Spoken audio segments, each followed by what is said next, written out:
It's like I've done this before. Okay. However, I wanted to start with an announcement. Your instructor is a moron. I was recently made aware that I added an entire extra week onto our semester in my syllabus. Yeah, just realized this. Thank you, Lexi, who had the foresight to ask me, like, yeah, so we're supposed to be done on the 14th. It turns out that I had written on my calendar, like end of semester or something that was ambiguous as to whether it meant end of classes versus end of finals week. And since every other semester has been 17 weeks, I think I misinterpreted it when I built my syllabus. This semester is 16 weeks since we skipped spring break. So I have updated our syllabus to end appropriately. So just to make sure that we're all on the same page here, during finals week, we will not have class. I will, however, sit inside this Zoom room the entire time that I would have been in class, 12:30 to 4:45 each day, in case anyone wants help with homework or otherwise. And so then everything is due at the end of finals week. To make room for the week that I did not have, I ended up taking out the crossed persons and items stuff that would have been chapter 12. I do cover that in the clustered class, and so I can direct you to where I would have talked about those examples before if you're interested in those, or you can come back and hang out in the fall and we'll do it then. So otherwise, in terms of due dates, because of that error, I had to take everything basically from April 5th and move it up a week. So April 5th used to not be an assignment due. I had to shift everything up by one, but nothing would have changed prior to that. So I also updated the printable version of this page. The printable syllabus here is linked from the top in case you're someone who likes to have a paper copy handy. I don't update that frequently, but I do it every now and again, and I do it at the end of the semester so that the two syllabi match, just in case you need to take a syllabus and give it to somebody to provide evidence for whatever you did in the class. So my bad for being a moron, but it happens. So if any of you have experienced points in your life where you were very embarrassed, right there. But at least I was trying to give you more content and not less, right? I was not trying to shirk my duty as a professional here. All right. Any questions about anything logistics, schedule, or any of that stuff before we jump into some whatever we've been talking about? No. Okay. As promised, I did finish the video from lecture 2. So talking about what happens if you have more than one interaction term in a model, including all the way up to three-way interaction terms. So I think it's about a 25-minute video for you to watch at your convenience. It's not directly related to what we're going to talk about for the next couple sessions, so there's no rush on that. And I do have material ready for today and for half of Tuesday of next week. We'll see if I need to, if we have time to start lecture 4, I'll find out and put that up over the weekend if so. So I will stay ahead of us. That is my goal. Even if my son is out of school, we're going to make this work. All right, so I have then a new PowerPoint for us to do. Lecture 3, Introduction to Within-Person Analysis and Kinds of ANOVAs. So, are we ready to do this? Woohoo! Thank you for manufacturing enthusiasm at my request. I appreciate it. All right, so this does go along with chapter 3 of my book very, very closely. As I may have mentioned before, the book was written from my class materials, so you will find the overlap to be considerable. But I want to describe sort of the logic by which we begin adding to what I call the model for the variance. And that takes us into the world of repeated measures ANOVA as a first pass. I want to show you a couple examples of how the conclusions that you make about the fixed effects change as a function of the model for the variance. So what it does to your standard errors and thus your p-values. So last week we were focusing on the model for the means, the idea that we have fixed effects of predictors that we estimate as multipliers or as weights to build a predicted outcome for each observation.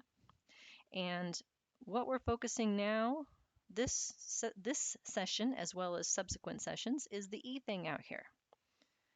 This is the idea of the model for the variance, or what I will eventually refer to as piles of variance. We just have one pile right now.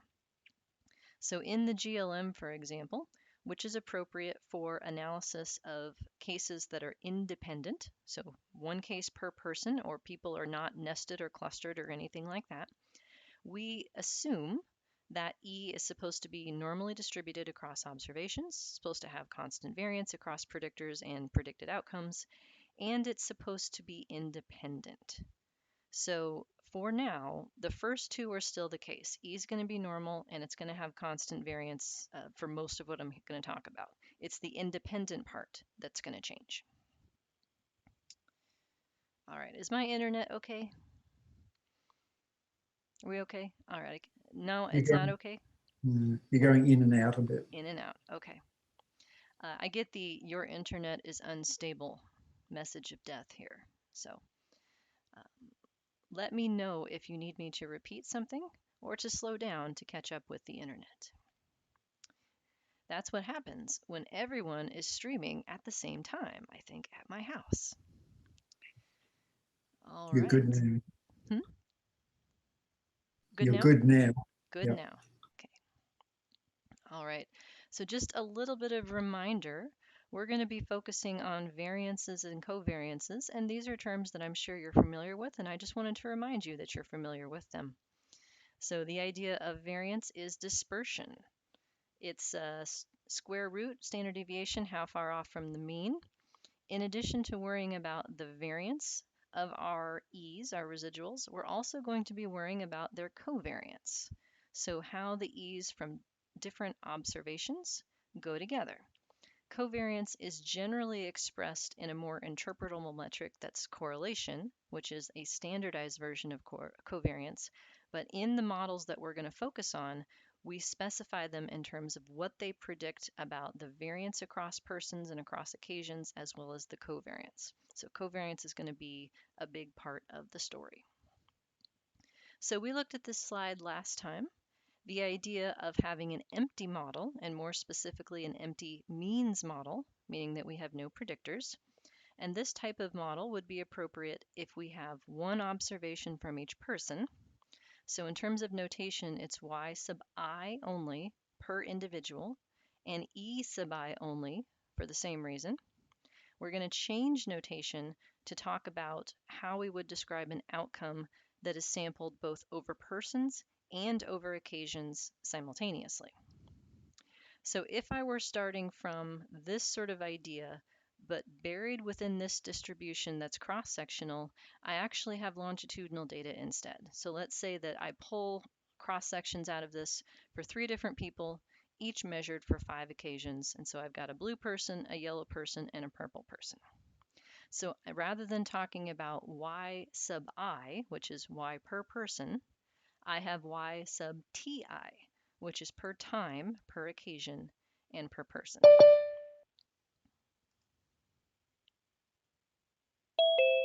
So first things first, if I don't know anything else about a person, what's my best guess for their Y?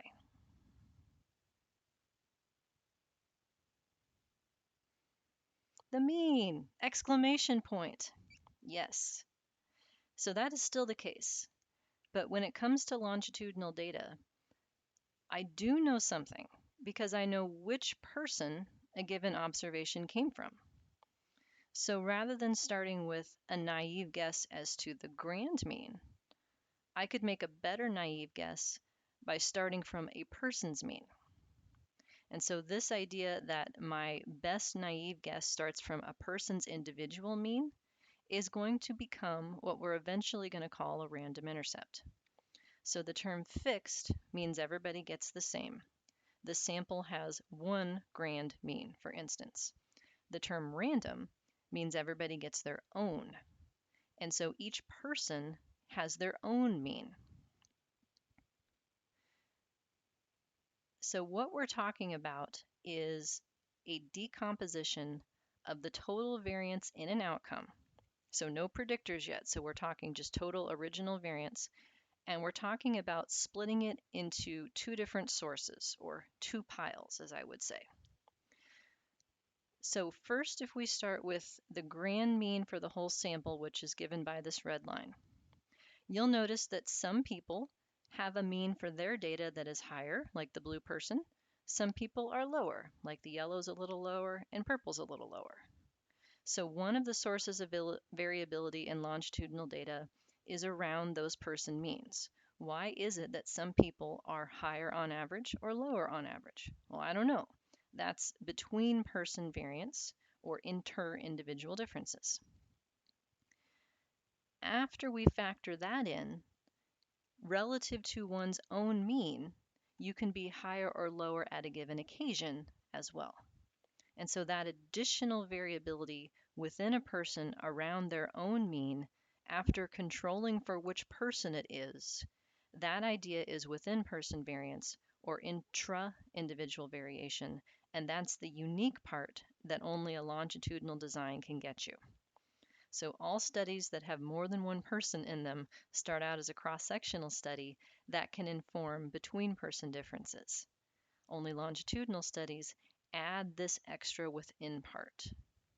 And so that's why I have this plus within person, to try and convey the idea that what we've added is within person information by sampling somebody for more than one occasion. So 2 piles of variance is what we're at so far. Okay, with me so far? Okay, so let's say that I have longitudinal data in which the grand mean is given by the black lines, and these are different trajectories for different people. So given that none of these lines are really growing in one direction or the other, you can think of these as fluctuation type data. So if I asked you about your mood every day for a week, we would find that some people are in better moods than others on average. Some people are in worse moods on average, like what's up with person purple here, and then some days are better than others as well. So if we were to fit a model that has only one E in it, one type of E, the idea of just one residual, which is what we do in general linear models, generalized linear models, the idea that each person should have independent residuals from each other. Then from that perspective, we would look at the difference at each occasion from the grand mean given by the black line down to a person's observed outcome, and we would say that's all E variance. So for person I, this is the E at time 1. For person I, this is the E at time 2, and so forth. So this is all one kind of error variance or one kind of residual. But in this case, do you see something in common with these E's? E's are supposed to be independent, right? Do these look independent to you? No, they're all below the mean. That's not supposed to happen. They're supposed to kind of bounce around the mean if they're actually independent. So what we're going to try and do is partial out, vacuum out the part that makes these E's related and give that a new name. So this is what we're going to do to start with. We're going to add another kind of error variance or residual type variance. I'd like to introduce you to your new friend U. U sub 0I specifically. U is a random intercept. So just like we have beta 0 as our fixed intercept, U has a 0 to indicate that it's an intercept as well. As indicated by the I subscript, each person gets their own. So I get a U, you get a U, you get a U, everybody gets their own.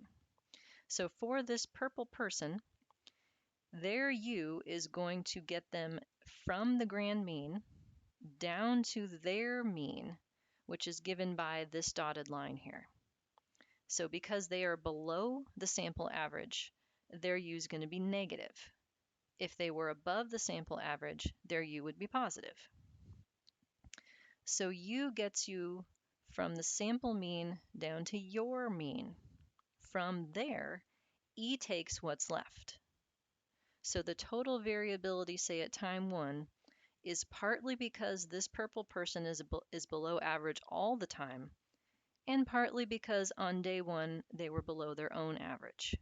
And on day 2 they were above their own average, day 3 they were below again, and to the best of my PowerPoint drawing ability, these E's are relatively balanced around the line, meaning that there's no more relationship across them and that they would have equal variance across time. So we're taking the total deviation from a grand mean down to your person's data point and saying it's split into 2 reasons: who you are and what day it is. In other words, what we have done is introduce U0I, the random intercept, as representing the dependency correlation of E's from the same person. So introducing this U term, splitting the total variation into what is U between person differences and what is E within person differences, allows a correlation in the outcomes from the same person. It's magic. So then bringing us back to my picture here, what we're saying is that U0 for each individual is how far off they are from the grand mean. So how far off their individual person mean is from the grand mean. So U's are deviations. They have a mean of 0 because their mean is already given by the grand mean. So U's for people whose person mean is below would be negative. U's for people whose person mean is higher than everyone else's would be positive. So the variance across people in the U's is our new friend, random intercept variance. So U0 is a random intercept. We ask the model to estimate the variance across people in this random intercept. That is what's known as level 2, between person, macro, inter-individual differences, cross-sectional variation in the means. All of those words go together. By convention, we use a tau, Greek letter here, tau squared, to talk about random intercept variance. And so in my notation system, tau squared describes some kind of random effect variance, so something that has to do with people. And then I use the subscripts to say which one it's for. So this tau squared is the variance of the U0s. So differences between people in the means are random intercept variance. Level 1 residual variance is what's left. So then the variance of the E's for each occasion, how far off from your mean you are at each occasion, that's E variance. And so that's my friend level 1, which is micro, which is within, which is longitudinal, which is intra-individual differences. All of those words mean the same thing. And by convention, we keep tau squared sub E for that. So the same notation for residual variance that you're used to now refers to level 1. Tau or omega? Sigma, no omega. And sigma. Yeah. Yeah. So there are, in other textbooks, they will talk about level 2 residuals and level 1 residuals. I'm not going to do that to you.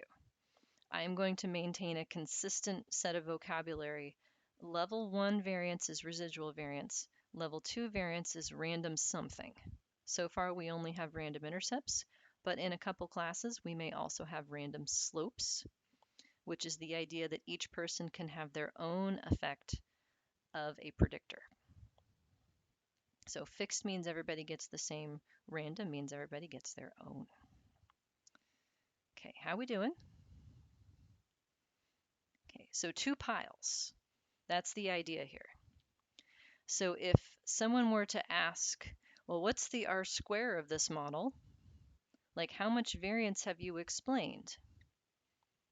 The answer is 0. Because I don't know why some people have a higher mean than others. I don't know why today is worse than yesterday.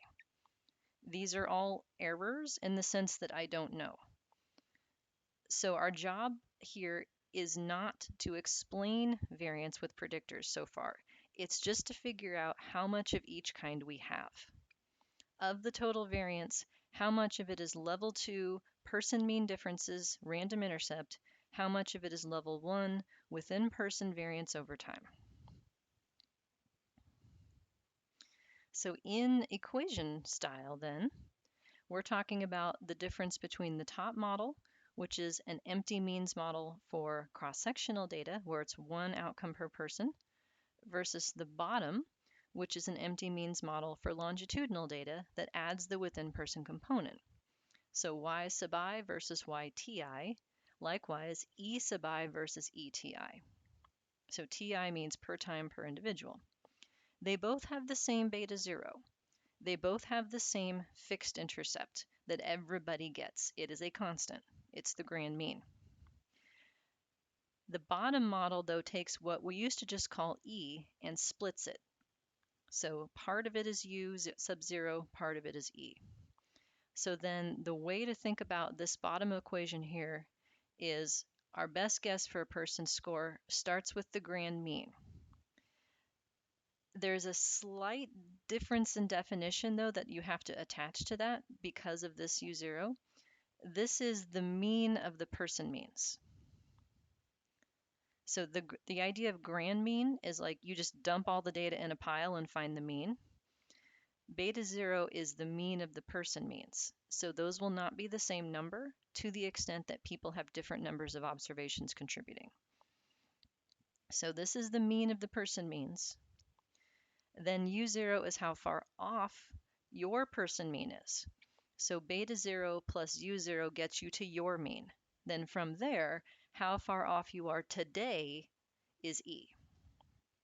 So the total variability that is in this outcome should be roughly the same if you add up the variance due to U and E than if you just have the variance due to E. It won't be exactly the same, but it will be very close, particularly in balanced data. So the first thing that we want to know then is, okay, well, how much of each kind do we have? And that idea of how much of the variability is due to person mean differences has a special name, which is known as intraclass correlation. So those of you who had SEM with me, ICC used to be item characteristic curve. Today it is intraclass correlation, abbreviated ICC. You have likely seen ICCs in a number of contexts. They're used in talking about reliability indices. Trying to think of others. It's a very common idea.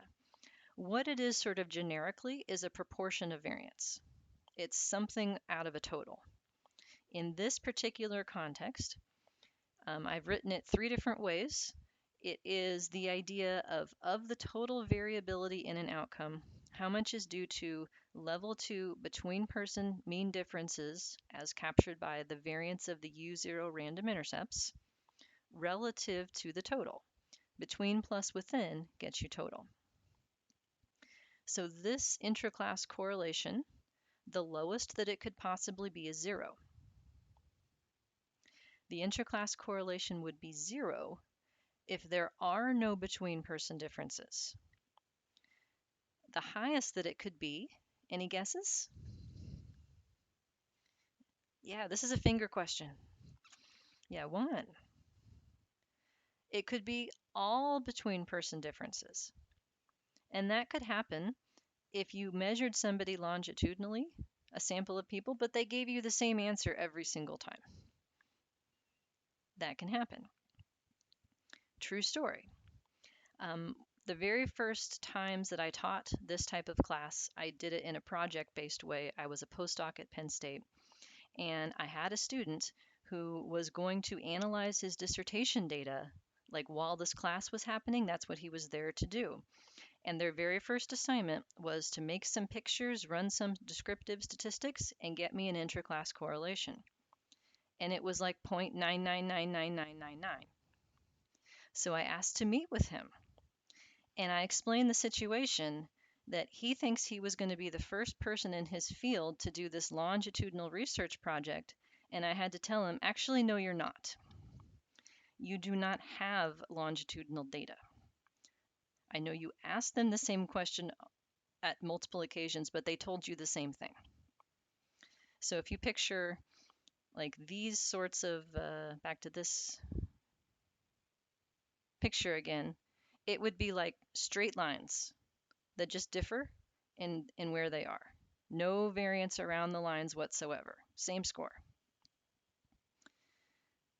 So he had an intraclass correlation of 0.9999, indicating that all of his variability was actually cross-sectional. He did not have longitudinal data, and he dropped the class. True story. And I felt bad about that for a few days, but then I thought, you know what? We had this conversation in late January, not in April at your defense, when you were trying to explain why nothing was significant. So I hope that I saved him some trouble, even though this might not have been the answer that he wanted to hear. So practically speaking, this is the first thing that you would do. If you do not have longitudinal data, game over. So how much variability you have of each kind logically constrains what kind of predictors could possibly be relevant. If it was an intraclass correlation of 0.9, if it's 90% between person mean differences and only 10% within, then your best bet is to get predictors that are people things. Level 2 time invariant characteristics that do not change. Things that do not change over time predict why some people are higher or lower than others. In contrast, if I had an intraclass correlation of 0.1, meaning only 10% is between and 90% is within, then what I need are time varying level 1 predictors that were collected at each occasion, because that's the only way I can explain why today is worse than yesterday. It has to be something that changed between the 2 days. It can't be something that's common to me. So for instance, like education, right? I have a PhD every day. It may not seem like it, particularly when I can't even get a syllabus right, but I have a PhD every day. So me having a PhD cannot possibly explain why today is worse than yesterday. What can explain why today is worse than yesterday is the freaking blizzard outside and the fact that maybe my child is home from school and I got nothing done, right? That can explain why today is different from yesterday. So this you can think of as like a guidepost as to what's going to be relevant. How much variance you have of each kind in the outcome then logically constrains which kind of predictors you need in your model. The value of the interclass correlation varies a lot across fields. So in longitudinal data, there tends to be a really strong interclass correlation because people are like every day you're the same person and things change, but not that much.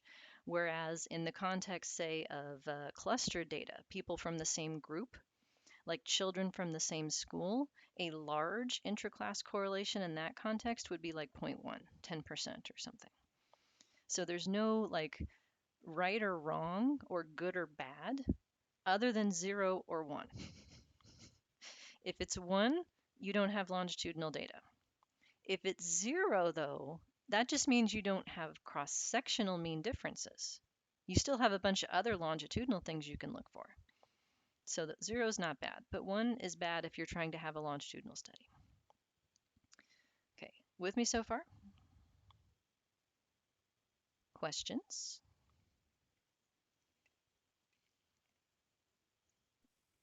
But how often would you see like that there would be no group level effects and it's all within the like how realistic is that? If you're talking about individuals within groups as the context, I would say that if people were randomly assigned to groups and your random assignment worked, you should see that. If you are having children tested by examiners and your examiners are all perfectly reliable in how they administer something, then there should be no examiner variance in the children's scores. Sometimes that may be good news and sometimes that may be bad news. If you were trying to look at, say, children nested in schools, and you were interested in school level variables, if there was no school level variance in your outcome, your predictors have nothing to do. So that would not be ideal from a prediction standpoint. In younger children, you will see smaller intraclass correlations because kids sometimes are more homogeneous. So for instance, if you have an outcome like the number of words that your 1-year-old says, each baby who's 12 months old knows like 4 words and that's it. Like there's not a whole lot of variability. But as they grow, right, they spread out. And so you can have what's known as a conditional intraclass correlation. I'm getting ahead of myself, but sort of if you look at like a cross section at one time point, it can change over time if people grow differently. So this is just a sort of naive, like averaging over everything, how much of it is mean differences relative to within person variance around those means. So that to me is like the most interpretable way to think about intraclass correlation is as a proportion of variances. There is another way to think about it that is equally correct, but which might make your head hurt a little more. And that is that it is the correlation on average of occasions from the same person. So this is the formula, by the way, for correlation, converting covariance from variance. Just to remind you, we are going to get, as part of our output in looking at longitudinal data, something that's called an R matrix. This is the variance-covariance matrix of our occasions across time. So if I have 3 occasions, the variability in my outcome at time 1 would be in this right here, row 1, column 1. The variability in my outcome at time 2 would be right here, and at time 3 would be down here. So what this previous model here on the bottom here with the random intercept in it is saying is that at each occasion, part of my variance is due to level 1 within person E, and part of my variance is due to level 2 between person random intercept. It is also saying, though, that the covariance between occasions, so the extent to which if you're higher on average at time 1, you're going to be higher than average on time 2, that idea, which you can standardize it and put it in a correlation version of this matrix instead, that's intraclass correlation. So the intraclass correlation gives the expected correlation of occasions from the same person. So if we map this onto the examples I gave before, if I have an intraclass correlation of like 0.9, if I know one of your data points, I know the others, right? You are very much like you don't change over time. So most of the variance would be differences between people. Whereas if it's an intraclass correlation of 0.1, then any one data point from you, it's a crapshoot as to what the others are going to be. They're very unrelated. So people are really inconsistent over time. There's a lack of a correlation of the occasions from the same person if the interclass correlation is small. So you can think of it either way. It's equally correct. It's just that it's hard to think of a correlation as meaning the within person relationship when the numerator is between persons. At least to me, that seems backwards, but it works out to be that way. So this is an effect size for what people would call dependency. The idea that your residuals are supposed to be independent is violated in dependent data like this, but it's a particular kind of dependency, which is constant dependency. So conceptually, what this is saying is that the only reason that there is a correlation at all between occasions is because some people are higher than others, the end. Person mean differences is the reason that your occasions are correlated, the end.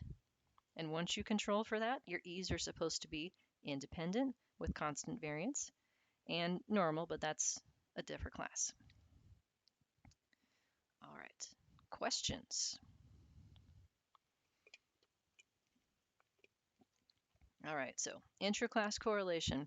How much of our data that we think is longitudinal is actually cross-sectional? That's what we want to know. So then putting this together, we can have whatever we want for the model for the means. We can throw in fixed effects that are person things.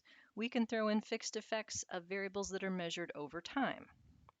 And so then what we end up with is, after adding predictors, any predictors that are person things that are level 2 time invariant that we measured once, those are going to reduce the variability in the random intercepts in the U0s. Why is it that some people are higher than others? Oh, because that person has a PhD. Oh, okay, then the U is smaller. Whereas variables that you include as predictors that are measured over time at level 1 within persons, they would reduce the E variance. Why is today worse than yesterday? Blizzard. That's what happened today. Time varying weather. And so in terms of variance explained, we got to keep track of both of these things. So of the total variance that was between persons to begin with in this random intercept, how much did our model account for? That's going to be one part of the story. And then of all the variance that was due to people deviating from their own average, how much of that was explained by predictors that are measured over time? That's another part of the story. And so that's why some textbooks call U0 a level 2 residual, the idea of leftover variance or unexplained variance, but I reserve the term residual for level 1. Level 2 is random intercept. So U0 is a random intercept. It allows a different person mean for each person in your sample. Okay. Example time. All right. Any questions before I show you some data to go along with these ideas? Lisa, is it acceptable to think about like beta 0 as the fixed intercept, so like for everyone, right? And then U essentially modifies it? Yeah. To give you the, okay. Thank you. That's a great way of looking at it. I told you, I think last time or the time before, that subscripts are everything. Like in this notation scheme, the beta zeros don't have i's. So like beta 0 is a fixed intercept. Everybody gets it. And so the only way that you give each person their own intercept is to add the random part. So like you start with the same for everybody and then you allow it to be different. The same for everybody is the fixed part. Each person gets their own deviation from that is the random part. Right now what we're talking about is the intercept for that happening too. We'll also do that for slopes in a couple weeks. So yes. Other thoughts, questions? All right, then I am happy to show you my first example ever that includes R code. I know, I've drank the Kool-Aid. It's still terrible, but I'm good enough to be able to show you this. So I wanted to explain my process here. I don't know if any of you have had a chance to teach statistics courses before, but trying to come up with the same set of example models in a whole bunch of different programs is a bit challenging sometimes. So rather than trying to have like a version of the handout that has the complete everything 3 times, the compromise that I have decided on is to build handouts that look like this, where I'm going to have a section of code that's how you do whatever in Sas, how you do whatever in Stata, and then how you do whatever in R, followed by just the Sas output, because a lot of the output looks very similar across programs. So if you want to see what it would have looked like to get the output in your program of choice, either Stata or R, on the web page here under data files for example 3A, I have the complete output in each package, and I have it as text files so that you can open it up and add your own notes into it. So if you want to follow along with the Stata output, it's a log file, or if you want to follow along with the R output, it is a text file. Inside this set of examples, because it's textbook data, I also have the data set. So you can actually run things live if you want to. But my hope is that I'd rather you spend the time focusing on the interpretation of the stuff rather than like trying to run it along with me and catch up. But I just want you to know that all of that is there That way you can duplicate where the numbers go in the outputs. So that is my plan. If you want to follow along in another program and you have a question about what its output looks like, please stop me and I'll check it out and try to answer the question as best I can. All right, so we're going to look at a data set that is fake data. Not all the data in the book is fake data. Some of it's real, but even the real data was messed with so that it could tell the story that I had intended. But in this case, this is a fake study where I have two groups of kids. So there's 50 kids in a control group or in a treatment group. They were each measured twice at a pre-test and at a post-test. So it's a completely balanced sort of design, the kind of thing that you would usually throw a repeated measures ANOVA at and call it good.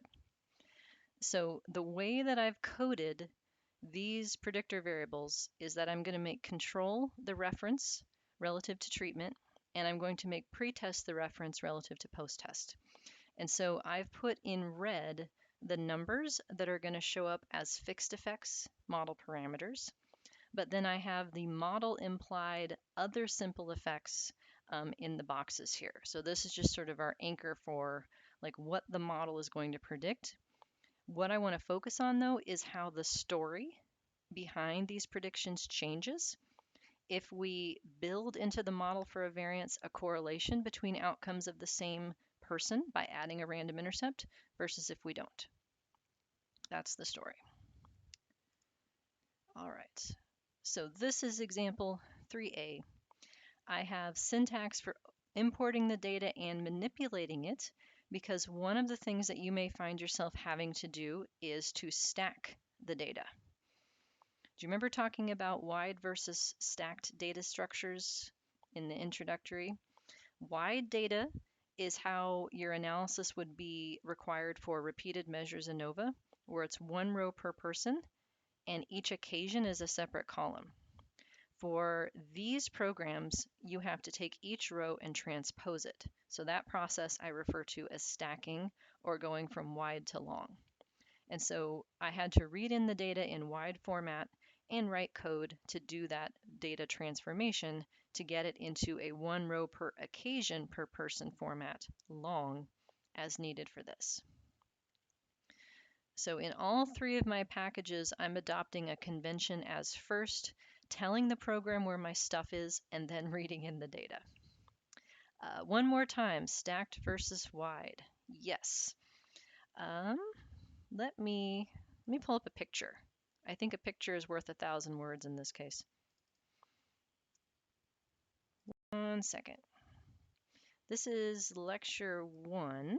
Let me move this over to the window that you guys can see. One moment. My sales pitch. I want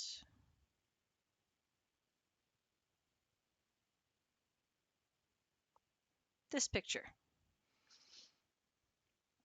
So this is slide 23 of lecture 1 that I've pulled up here. The data structure on the left is what's known as wide, and it is one row per person where separate occasions are in separate columns. That is what you would use if you were using a conventional repeated measures ANOVA type software like SPSS. That's how it would have to be. The long structure that we use is as if you took each person's row of data and turned it into as many rows as you have occasions. So in this example, I have 4 occasions per person. That becomes 4 rows per person, 1 per occasion. And we build a new column name for which occasion is which, and we build a new column name for each variable that we're going to transpose. So in this example, I only have one outcome. That's just going to be y. It's measured at times 1, 2, 3, and 4. And any variable that is time constant, time invariant, level 2 between person, needs to get pasted down through all of the rows for that person in order for it to be included in the model. The software does that for you. So anything that you don't mention in the code automatically gets kept and pasted all the way down. Okay, does that help answer the question? things. Okay. All right, so we're going to have to do that. And I will show you how to do that very briefly in each of these packages. So first, for the Sas people, my usual convention is to define an abbreviation for where your stuff is. So the name of that abbreviation is called file save. And that points to the folder on my hard drive that has this example in it. I then refer to that file save place in here. Ampersand, the word file save in a period is like find and replace. And it goes into a command that is known as a libname, which is a way to tell Sas where your stuff is. So in Sas, it gives special privileges to Sas data sets relative to other kinds. So what I have done is create a Sas specific place with the same name that I can then import data from. So what I am doing then to read in the data, this line right here that has data in set. Data means make me a new data set. After that, it wants the name. Names of data sets in Sas have two parts, a first name and a last name. First name is where it's going, the library. All of my stuff goes to work, the temporary directory, so that I don't accidentally screw up my real copy. So I am creating a new data set in the work library that's going to have the name Chapter 3A. And I am doing that from, so the word set means where is this coming from? The Sas data set in the file save place. So it's going to here to go find it. And because it's a Sas data set, I don't need the extension. So the name of the data set in the folder is Sas_Chapter 3A. So what I have done is the Sas way of saying save as. All of that code is just save as, and I'm taking my data set and making a copy in the work directory so that I can work with the copy and not screw it up. Then I got to stack it. So this is new code that you probably have not seen if you haven't done this sort of analysis before. The output statement writes a line of data to your file. So I am making the new column for which occasion it is. I am making a single column that's going to hold all of my outcomes. And the first time through, I'm pulling it from a column that is outcome 1. The second time through, when it's time 2, I pull it from another column. So it's taking what used to be columns and putting them into one column and creating a variable that has an ID that's for a time. So if you want to run the code, you can see the original data and then what it looks like. It's going to take the same sort of structure as the slide that I just popped up though. So now I'll have 2 occasions per person in the new data set, and I'm going to be predicting outcome as my variable here. In Sas, it keeps the original variables that you stacked, so you can get rid of them if you want to cut down the size of your file. And then I added labels here because I'm a good documenter. And then run, of course, is necessary. Anytime you want to end a command, it's like saying please. Sas will not do it unless you say please. It is analogous to the execute option in SPSS. Then last but not least, in my new stacked data set, I am centering my predictors for analysis. So I had a variable that was time, which was coded 1 or 2. By subtracting 1, I have changed that into 0, 1. So 0 is pre-test and 1 is post-test. Likewise, I had a grouping variable that was coded 1 or 2. By subtracting 1, I have made the control group my 0 and the treatment group my 1. So those are going to be my 2 new predictors that go into the models. And I add labels. Okay, questions on any of that Sas code? All right, state of folks. Similar. Where's my stuff? File save. I have a stated data set that I am directly importing. And so rather than an import command that you're used to seeing, it's just use. So file save abbreviation is a $sign in Stata. but that manually replaces that path into that command. The name of the data set I'm importing is stata._chapter 3a. And then this little thing right here, reshape, does your stacking. So it's either reshape long, meaning going from wide to long, or it's reshape wide, which would go the opposite way. And the new column that you're going to create is outcome. You tell it which column holds the identifier for which person is which, that's the I, and then which column holds what is the new column to be created that holds what used to be the columns. And if you're looking at that and going, okay, how the hell am I supposed to know that based on these 4 words? Yes. The only way I figured this out was some helpful examples that Google University provided. So the code is very sparse to do this. What I have figured out through trial and error is that this does not work unless your variables are named in such a way that it understands how to extrapolate. So if you want to stack, variable X and variable Y into one column, this will not work. They'd have to be called var1 and var2.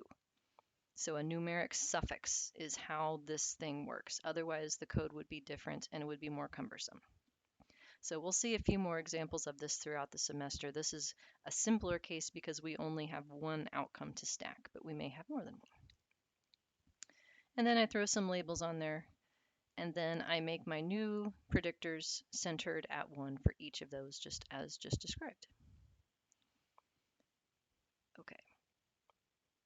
And to answer your questions in your homework, you're not going to have to do this. I'm not going to make you stack data because I don't want you fighting with the program. I want you learning longitudinal data analysis. So I'm going to try and minimize the fighting part. Yes, go ahead. The group -1 and time -1, is that setting the center to 1 or is it subtracting? It's subtracting it because time is 1, 2. And so by subtracting 1, the new variable is 0, 1. Gotcha. Okay, thanks. Yeah, and gen stands for generate, by the way. Just make a new variable. If the new variable is a sort of a simple mathematical function, it's gen, and if it's something fancier, it's egen. So if you want to z-score it or take the mean across rows or something like that, that would be an egen instead of a gen. All right, our code. I'm defining a thing. I'm going to go with object that holds the path. And I want to point out this. Look at the slashes in this puppy. They're all going crazy which way. I did not figure this out myself. I had to get help. So buyer beware. And I suspect that if I were on a Mac, the slashes might be all consistent. But we have the same problem actually working on the virtual desktop on campus. For those of you who have logged in with a Mac, the slashes go the wrong way relative to the system. So just watch out for that as a potential source of error. I also created an object that is the name of the data set that I'm going to be importing, and I set my working directory to that place. Then I asked the Google, how do I import a Sas data set into R? And I found a function. So inside the R script that goes with this example, I've loaded all the libraries that you would need to do this. And someone wrote a function called read Sas. And so I have imported my file by concatenating the path and the name together. It imports as a table instead of a data frame for reasons that I do not know. But then again, I asked the Google, how do I find that? And I was able to convert it to a data frame so that you can actually use it for analyses. R has a reshape function that I also found. And so it wants to know the name of your data set, which variables are the varying ones, what the new name's going to be, what the identifier is for the rows, what the new time variable that you're creating is going to be, and what the times are. So these are fairly well documented. I was able to figure this out without too big of a headache in this case. And R is case sensitive, by the way. So if you have person ID, like with this capitalization, it has to be that way in order for it to work. And still more code. I then added some variable labels to it and sorted so that it would be in the right order of person and then time. And then I created some centered predictors in the same way as for the other example, just by subtracting 1 and added some labels. And then we're ready to do some analyses. Shorten this here. Nope, come on. Maybe not. Yeah. Oh, it still thinks I'm in the header. 1 second. There we go. All right. Questions on any of the syntax, R or otherwise? So reading it in, stacking it so that it's 1 row per occasion per person, making 2 new variables, so I have 2 dummy-coded predictors for time and for group, and then we're good to go. I don't know if I have a question per se, more of a comment. When I do my stuff in R, usually I do the set working directory, and then my slashes, while backwards, are all consistent. I just wondered why you did it different. I mean, because there's like a million ways to do everything, so. Yes, and that is why I dislike it. The million ways to do everything is too many degrees of freedom. The reason that I did that is because I needed to have this object for use in creating the text file that I export the results to, because I use that as the prefix for that extension. And so I thought this was the easiest way to do that. But I think what I hear you saying is that if I put this whole string inside the directory here, then the slashes are consistent. Is that correct? Yeah, that's what I've done in the past. And I've looked back to make sure I'm not lying to you. That's what I did for my stats comp. Okay, well then that may be what I do from now on so that the slashes are going the right way. Thank you. Yeah. Yeah, I appreciate the help. I'm a novice here. So I'm humbled by not knowing how to do silly things like figure out where my data are. And those of you who are like, yeah, now you know how we feel. Like, yes, I do. Yes, I do. It turns out I can't read a calendar either. So, all right, other questions, comments? All right, then. Descriptive statistics. Let's get the means. So get the means in proc means is in Sas. The class statement in this context allows you to get the means per group per occasion, and to get either the overall mean in this ways statement, the mean for each variable, and then the mean for each combination. So that's what created the output down here. That created the table right here. So that's where I got the numbers to complete the table, the cell means as well as the marginal means aggregating over the other dimensions. In Stata, that is a tabulate and a summarize. And in R, I found this function, which I believe is in Bill Revell's psych package, to get means per level of some variable it's described by.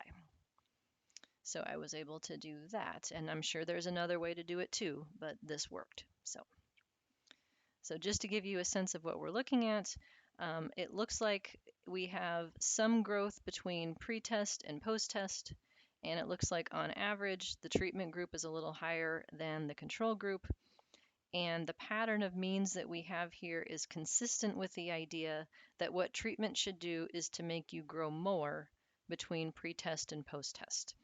So if we look at the control group versus the treatment, it looks like the control group grew by about 5 points, whereas the treatment group grew by about 8 points.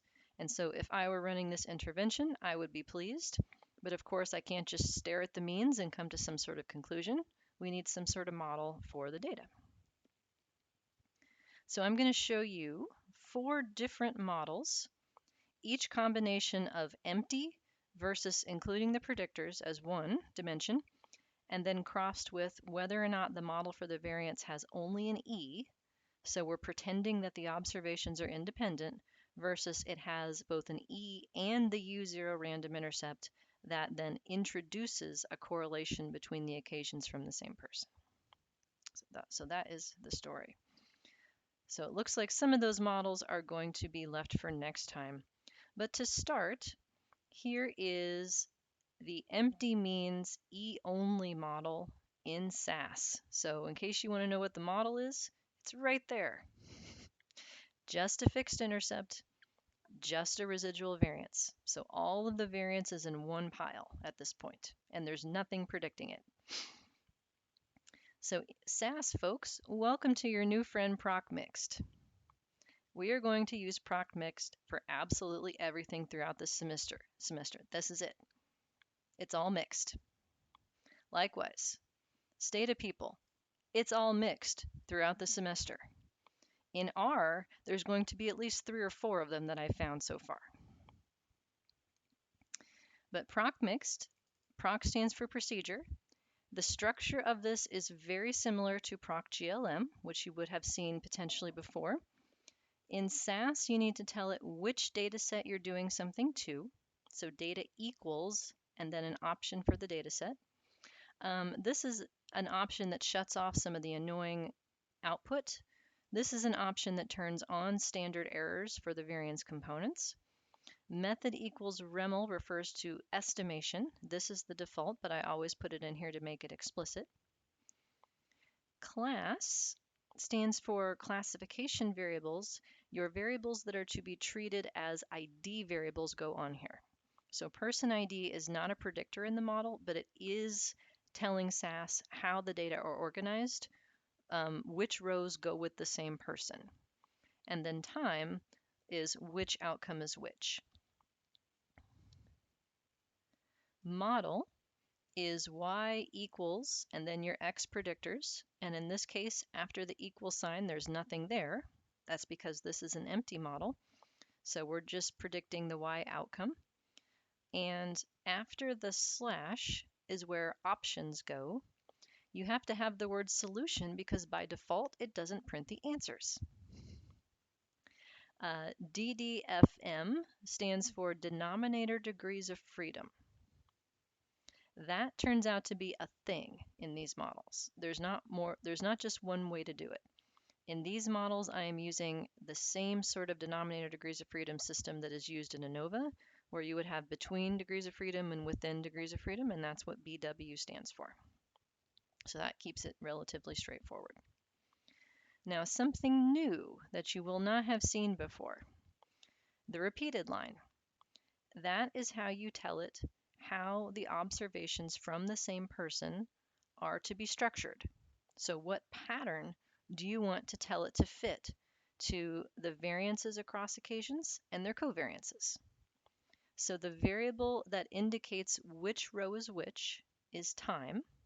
1 versus 2 is how it's stored in the data set. So that's being treated as an identification variable. R and R core means I'd like you to print what you are asking the model to predict. So what does the model say the variance at each occasion should be? And what does the model say the covariance between occasions should be? R core is the correlation version. Subject equals is necessary to tell it how the rows from the same person should be grouped. That's my level 2 ID variable. And then last but not least, type equals VC stands for variance components. That is the E-only, same variance across occasions, no covariance whatsoever. It would be general linear model, same thing option. And by the way, what do all of these things do is available to you on the course website. I have linked at the top MLM resources. I have Lisa's guide from pilesofvariance.com. There's like a 20-page PDF at the top of that page that has like my version of what all the options do in these commands. And it's written in English and it's like complete sentences and everything. That way I didn't have to annotate every single like piece of syntax that's on the website. So I would refer you to that if you're like, what did she say this thing does? Because it's all in there. I'll try to annotate things that change, but sort of the basic options are described in there, and then changes to them we'll note in the handout.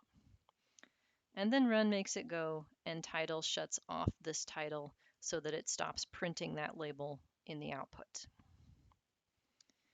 Okay. Questions on any of that, or what you want to hear again?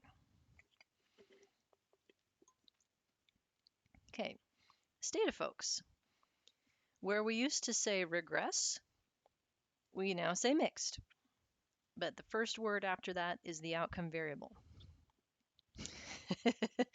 Now, all of this requires some explanation. So in mixed, the default is to include a random intercept.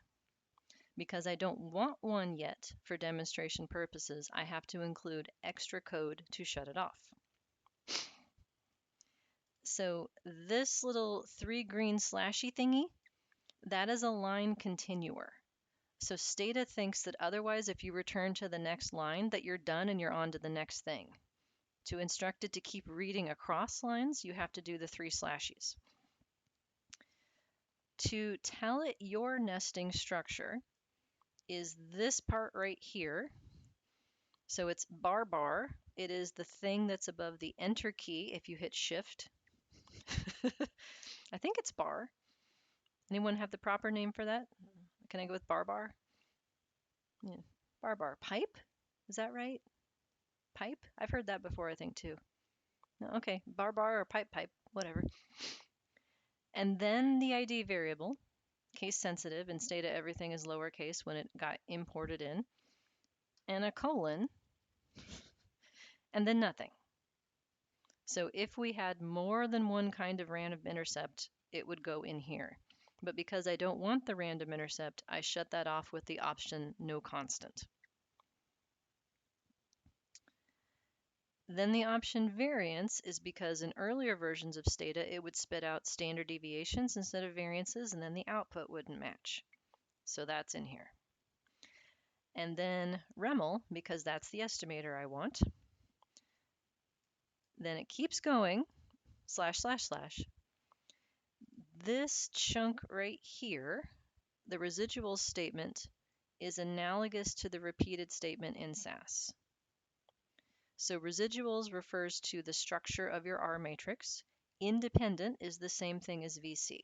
So what we're saying is that the E's from the same person are not supposed to be correlated in this model.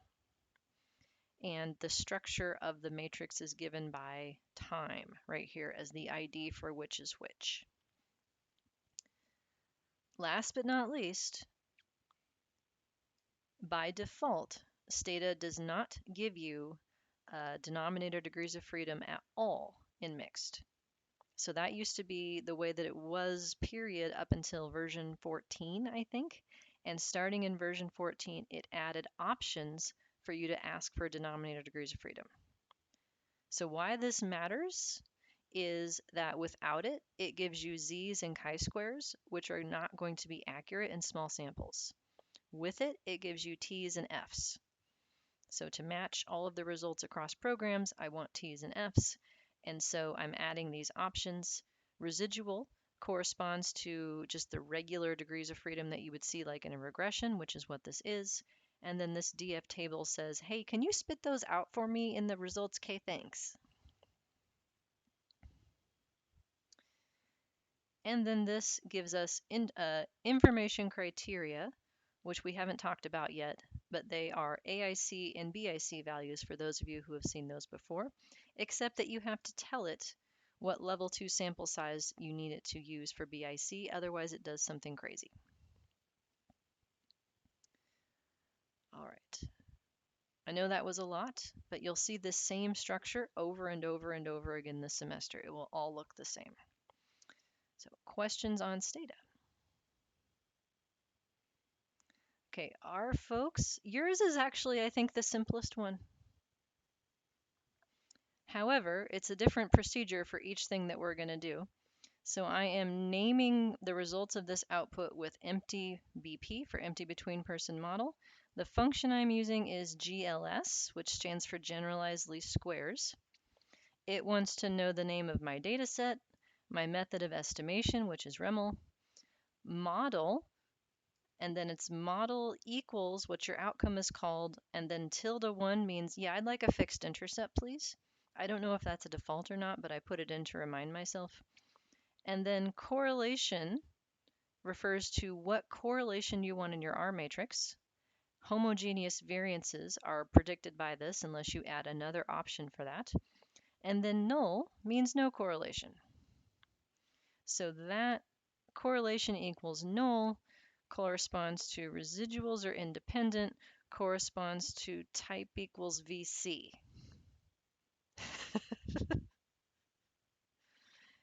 And then you actually have to ask it to spit the results out. So that's what the summary statements are doing here. And it doesn't spit out the residual variance unless you ask for it. And so I added this extra thing to do that. Phew. Okay, syntax questions on any of that? The next time we'll get to see what happens. But the good news is that you will see these same structures over and over and over again this semester, and so it will start to look more predictable and regular as time goes on. This is just the first time that I'm introducing the syntax using the simplest possible model you can imagine. All right, then I think we should call it a day. How about you? Sound good? 3:13. I'm not shirking my duties by letting you out 2 minutes early, right? We're good on that? Okay. Shirking is a big deal to me today, for whatever reason. All right, then office hours start now. Let me know if you need anything. Do homework 0 if you haven't already, and I will see you all next week. Have a good one.